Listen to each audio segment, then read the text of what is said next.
নমস্কার বন্ধুরা, আজকে আমি দেখাতে চলেছি সয়াবিনের কোপ্তা কারি। তার জন্য কিন্তু জল বসিয়ে দিয়েছিলাম, জল প্রায় গরম হয়ে গেছে। এবার দিয়ে দিলাম সয়াবিনগুলো। দুটো ছোট প্যাকেটের সয়াবিন আছে এখানে। সয়াবিনগুলোকে কিন্তু খুব ভালোভাবে সেদ্ধ করে নিতে হবে। সয়াবিনগুলো যত ভালো সেদ্ধ হবে কোপ্তাও কিন্তু খুব সফটও হবে তেমন, আর খেতেও খুব ভালো লাগবে। সয়াবিনগুলো ওই জন্য 5 মিনিট খুব ভালোভাবে ফুটিয়ে সেদ্ধ করে নিচ্ছি। আপনারা দেখেই বুঝতে পারছেন সয়াবিনগুলো কত সুন্দর সেদ্ধ হয়ে গেছে।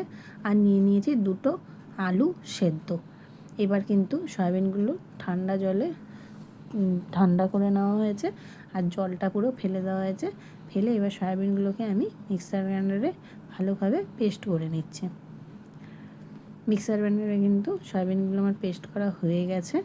এবার এর মধ্যে দিয়ে দেওয়া হচ্ছে দুটো সেদ্ধ করে আগে থেকে রেখে দেওয়া ওই আলুগুলোকেও কিন্তু খুব ভালোভাবে চটকে সয়াবিনের মধ্যে দিয়ে দেওয়া হচ্ছে। এবার দিয়ে দেওয়া হলো অল্প করে লঙ্কা কুচি আর আদা বাটা।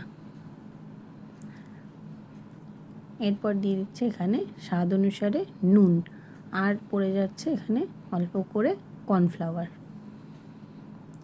এরপর দিয়ে দিচ্ছে অল্প করে হলুদ। এবার কিন্তু এটাকে খুব ভালোভাবে মেখে কোপ্তার মতন শেপ করে রেখে দিতে হবে। এইবার মিক্সার গ্রাইন্ডারে মশলা করে নেওয়া হচ্ছে অল্প করে চারমগজ, কাঁচা লঙ্কা, একটা বড় সাইজের টমেটো, আর দিয়ে দেওয়া হচ্ছে কয়েকটা কাজু।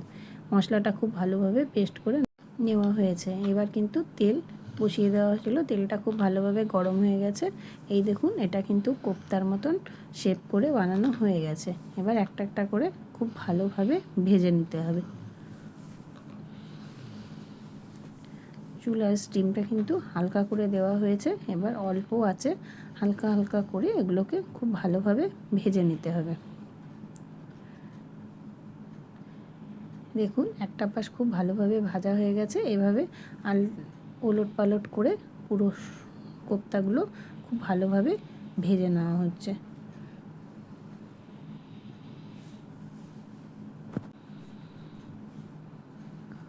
কোপ্তাগুলো কিন্তু অনেকটা ভাজা হয়ে আসছে, আপনারা দেখে বুঝতে পারছেন। এবার প্রথমে দেওয়া কোপ্তাগুলোকে উঠিয়ে নিয়ে আবার কিছুটা দিয়ে এইভাবে আস্তে আস্তে সব কোপ্তা কিন্তু ভেজে নেওয়া হলো। এই দেখুন বন্ধুরা, এগুলো কিন্তু সব সুন্দরভাবে ভাজা কমপ্লিট হয়ে গেছে। এবার এই তেলটাকে একটু কমিয়ে রেখে অল্প তেলের মধ্যে দিয়ে দেওয়া হচ্ছে গোটা জিরা ফোড়ন। তার মধ্যে দিয়ে দেওয়া হচ্ছে দুটো বড় সাইজের তেজপাতা। এইবার এর মধ্যে দিয়ে দেওয়া হচ্ছে পেস্ট করে রাখা মশলাগুলো, আর দিয়ে দেওয়া হলো অল্প করে আদা গ্রেট করা। এবার এই মশলাটাকে খুব ভালোভাবে কষাতে হবে তেল ছাড়া পর্যন্ত। নিরামিষের দিন আপনারা এইভাবে সয়াবিনের কোপ্তা কারি খেয়ে দেখবেন, সত্যি কিন্তু খুব ভালো লাগে।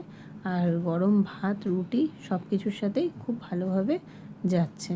এরপর উপর দিয়ে দেওয়া হলো অল্প করে জিরে পাউডার, ধনে পাউডার, হলুদ, আর দিয়ে দেওয়া হলো স্বাদ অনুসারে নুন। এটা খুব ভালোভাবে নাড়াচাড়া করা হচ্ছে। এবার দিয়ে দেওয়া হলো অল্প করে লঙ্কা পাউডার। জল দিয়ে দিয়ে মশলাটাকে কিন্তু খুব ভালোভাবে কষিয়ে নিতে হবে। এরপর দিয়ে দিল 2-4টে কাঁচা লঙ্কা চিড়ে, আর দিয়ে দিল একটা টমেটো, অল্প করে চিনি। দেখুন, মশলা কিন্তু খুব ভালোভাবে কষে গেছে, প্রায় তেল ছেড়ে দিচ্ছে। এবার কিন্তু এই মশলার মধ্যে দিয়ে দিচ্ছে অল্প করে জল।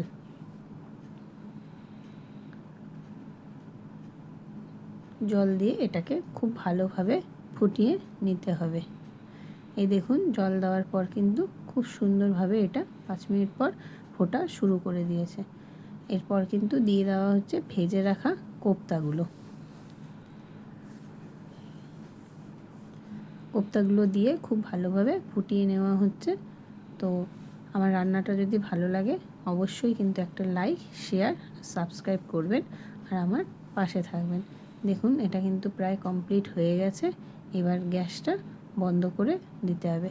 তো ভিডিওটি কেমন লাগলো অবশ্যই কমেন্টস বক্সে এসে জানাবেন। তো আজকের জন্য এখানেই শেষ হলো। উপর দিয়ে গরম মশলা দিয়ে গরম গরম সার্ভ করা হবে। Bye bye.